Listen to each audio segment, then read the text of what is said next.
c'est l'heure de l'interview Écho et on va passer en revue plusieurs thèmes d'actualité économique et financière. Et pour m'accompagner ce matin, je reçois Olivier Babot. Bonjour. Bonjour. Vous êtes essayiste et président fondateur de l'Institut Sapiens, qui est un think tank. On va commencer par l'actu la plus brûlante, ce remaniement ministériel. Le discours de politique générale à attendre ce mercredi d'Elisabeth Borne, mais sans vote de confiance. Et dans ce gouvernement, on retrouve un Bercy, une équipe ministérielle qui est enflée, on peut le dire, de 5 personnes. On aura bien besoin d'une équipe assez riche, une équipe où on observe qu'on a nommé des spécialistes, des gens qui sont des économistes reconnus, et ça c'est une bonne nouvelle parce que ce sont des postes très techniques qui vont avoir besoin de gens qui vont être opérationnels très rapidement, et donc 4 ou 5 personnes, c'est pas de trop pour gérer Bercy. Oui. Et on va commencer par l'actu brûlante, ce remaniement ministériel, la déclaration de politique générale d'Elisabeth Borne qui se fera sans vote de confiance, et Bercy qui se retrouve enflé, on va dire. 5 ministres, parmi eux Laurence Boone, Roland Lescure, Gabriel Attal et Olivia Grégoire. C'est une équipe nécessaire pour l'ampleur de la tâche qui attend le gouvernement. Oui, on a à la fois des gens qui ont une expérience politique et c'est important pour passer les textes, et des gens qui ont une expérience technique et c'est important pour comprendre des finances qui sont complexes, et aussi une mécanique budgétaire et fiscale qui est portée par une administration extrêmement lourde. Et on sait que le problème souvent des ministres, c'est d'arriver, même s'ils sont dotés d'un cabinet, mais dont la taille a été réduite, c'est d'arriver à imposer leurs décisions à une administration qui souvent a des idées et des points de vue un petit peu différents. Donc on a ces deux choses à faire bouger, le Parlement, l'administration elle-même, et donc il faut un pack de valeurs pour ce genre de choses. Oui. Que faut-il attendre du futur projet de loi sur le pouvoir d'achat? Le gouvernement annonce toute une farandole de dispositifs, dans le désordre prime Macron, aide sociale revalorisée, dégel du point d'indice, prime carburant. C'est toute une panoplie. Où sera l'efficacité ? Alors les aides qu'on déploie sont en fait à l'image de ce qui est fait partout en Europe. On n'est pas totalement les seuls.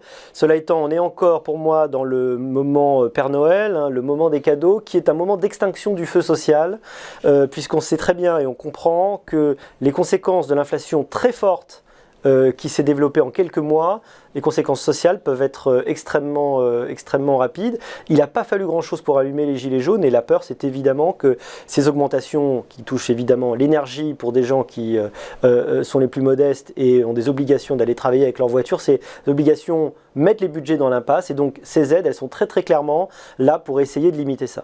Le problème, c'est qu'elles vont dans un même temps creuser encore plus le déficit, qu'elles correspondent à un nouveau quoi qu'il en coûte, après le quoi qu'il en coûte sanitaire, peut-être le quoi qu'il en coûte géopolitique avec l'aide à l'Ukraine. On a maintenant ce quoi qu'il en coûte inflationniste, anti-inflationniste, ça commence à faire beaucoup. Alors justement, le quoi qu'il en coûte, vous l'avez dit, il semble bien loin, puisque mais Bruno Le Maire lui-même parle de code d'alerte concernant les finances publiques. Certes, il y a une sorte de quoi qu'il en coûte au travers de ces aides ciblées qui vont être mises en place, mais il y a quand même cette chape de plomb qui est la dette publique. Vous savez ce que Kennedy disait, il faut réparer son toit quand il fait beau. Et nous, on n'a pas du tout réparé notre toit, on a joué les cigales et pas du tout les fourmis. Et donc on se retrouve fort dépourvu quand la bise est venue, parce qu'il faut dire aujourd'hui que les chiffres font vraiment très peur, que les perspectives sont très très mauvaises, et qu'à mon avis, c'est après 2 ans où on n'a plus du tout pensé aux chiffres, et les chiffres vont revenir. Et comme dit, vous savez Lacan, le réel, c'est quand on se cogne. Alors c'est quoi les chiffres ? C'est 115% du PIB. Alors on a déjà dépassé évidemment les 100% depuis un moment. 2900 milliards, on va tranquillement vers le seuil symbolique des 3000 milliards. On a un budget qui est de plus en plus profondément déséquilibré, même si on annonce un jour un retour à l'équilibre. Mais il faut, comme on parle toujours en pourcentage du PIB, on n'a pas de vraie mesure de ce que c'est. Mais en vrai, on dépense 50% de plus qu'on a en recettes. Ça veut dire que quand on a 100 de dépenses, on a 66 de recettes seulement. La différence, à chaque fois, c'est un emprunt. C'est un emprunt qui nous coûte de plus en plus cher. La charge de la dette, ça coûtait environ 40 milliards, c'était 38 milliards parce que ça avait baissé grâce au taux négatif. Depuis le début de l'année, avec l'augmentation des taux, ça a augmenté de 17, ça fait 55 milliards. 55 milliards qu'on donne uniquement, c'est la charge des intérêts, ces 55 milliards, c'est l'équivalent du budget de l'éducation nationale. On sait probablement qu'à ce rythme-là, on va arriver aux 80, voire aux 100 milliards à la fin du quinquennat. On va commencer à être lentement étranglés par l'augmentation du coût de financement de notre dette, alors que notre budget devenu dingue ne peut absolument pas arrêter l'augmentation de sa dette, puisqu'il doit chaque année, enfin toutes les 15 jours en l'occurrence, faire rouler sa dette et aller se réendetter, ne serait-ce que pour payer ses intérêts. C'est là où en est la France aujourd'hui. Néanmoins, dans ce contexte bien précis, le président Macron a formulé la phrase suivante: ni impôt, ni dette. Oui, alors il y a un troisième ni baisse des dépenses, parce que c'est ça le triangle, hein. Vous avez trois façons de vous en sortir. Soit vous arrivez à baisser les impôts, enfin à augmenter les impôts, pardon, soit vous baissez les dépenses, soit vous augmentez les dettes. Donc si vous voulez plus jouer sur la dette, parce que c'est vrai que ça va devenir de plus en plus coûteux, vous voulez pas jouer sur les impôts parce que c'est difficile démocratiquement aujourd'hui, il faudrait massivement, très massivement baisser les dépenses. Là encore, ça me paraît extrêmement compliqué dans la mesure où on a plutôt devant nous des investissements, non seulement dans les services publics, la santé, l'éducation, qui est plutôt à un bon niveau en pourcentage du PIB par rapport à nos voisins, mais aussi des investissements naturellement dans la transition énergétique et dans l'effort de défense à cause de la situation ukrainienne. Tout ça fait que nous avons des investissements énormes à réaliser. Faire ça sans augmentation d'impôts et sans augmentation de la dette, il y a forcément un loup quelque part. Et tout ceci dans un contexte évidemment de poussée inflationniste pas vue en tout cas depuis une quarantaine d'années, on va dire. 8,6% pour la zone euro, 5,8% en rythme annuel, hein, évidemment sur la France. C'est ce qui a conduit précisément les banques centrales à lancer leur resserrement monétaire, mais la spirale menant vers la récession semble lancée. Alors, il y a des pays où c'est même comme la Turquie, hein, où l'inflation est hors de contrôle. Elle est, c'est ça, elle est quasiment à 80%. Une inflation dont on peut attendre que malheureusement elle reste forte pendant longtemps. Alors cette inflation, elle a plusieurs effets. Alors elle a évidemment théoriquement un effet positif sur les pays endettés, puisqu'elle profite aux débiteurs et elle est mauvaise pour les créditeurs, hein. Elle ruine l'épargnant, elle ruine le rentier, hein, évidemment, comme on sait. Cela étant, il y a 10% de notre dette qui est indexée sur l'inflation. Donc là, cette dette-là, elle s'alourdit, et notre alourdissement de la charge de la dette est en partie lié à cette indexation. Alors en effet, la réponse monétaire, qui a un resserrement et une augmentation des taux, un resserrement, évidemment une sortie du quantitative easing, hein, de la politique monétaire extrêmement accommodante, et par nature récessionniste, hein. Et c'est exactement ce qui risque de se passer, puisque évidemment on voit une augmentation des prix qui devrait baisser la consommation, une augmentation des taux qui devrait baisser les achats de l'immobilier, des resserrements qui se traduisent aussi dans les cours de la bourse, évidemment, qui connaissent un effondrement durable, et des marges de manœuvre de financement public qui sont réduites. Tout ça devrait faire probablement une récession qu'on voit arriver de façon plus en plus précise. Donc, ce qu'on appelle typiquement la stagflation, stagnation et inflation. Alors, si on va un peu plus loin que la stagflation, est-ce qu'on peut imaginer un krach boursier ? Alors le krach boursier, alors il a eu un peu lieu, hein, depuis le début de l'année. Est-ce qu'il peut s'intensifier ?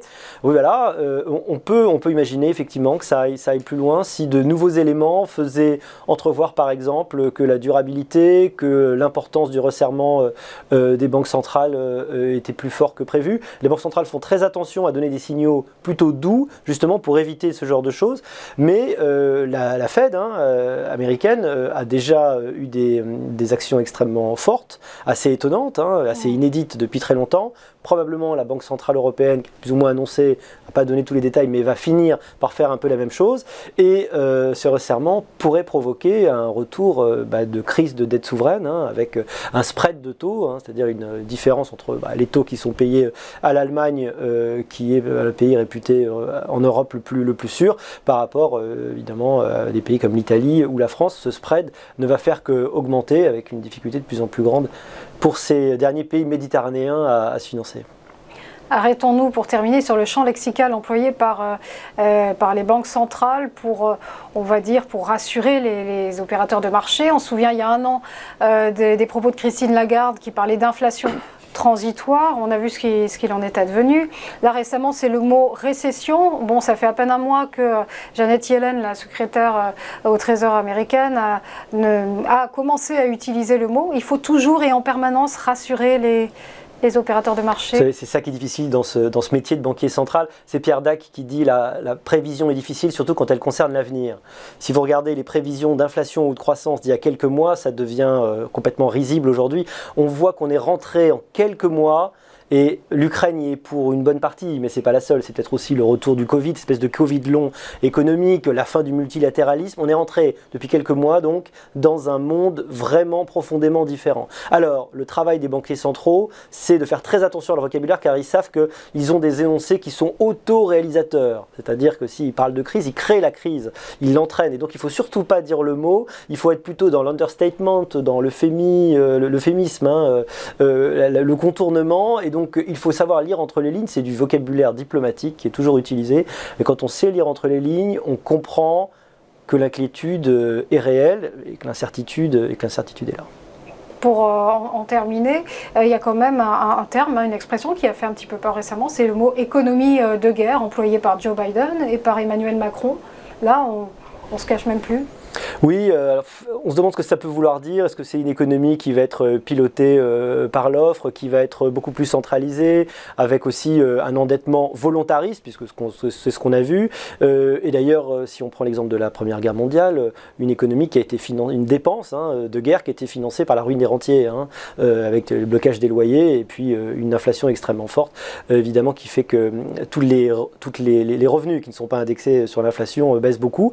C'est pas impossible parce que la question qui se pose, tout ce qu'on s'est dit, c'est qui va payer en fait. Voilà, ce système qui est profondément déséquilibré, ce système de financement qu'on a du mal aujourd'hui à équilibrer, il va être payé d'une façon ou d'une autre, ça va être par des impôts, par l'effet de l'inflation indirecte. La question aujourd'hui, c'est comment ça va se répartir. Merci beaucoup Olivier Babot de nous avoir accompagnés ce matin. Je rappelle que vous êtes président fondateur de l'Institut Sapiens. Merci à vous. Merci.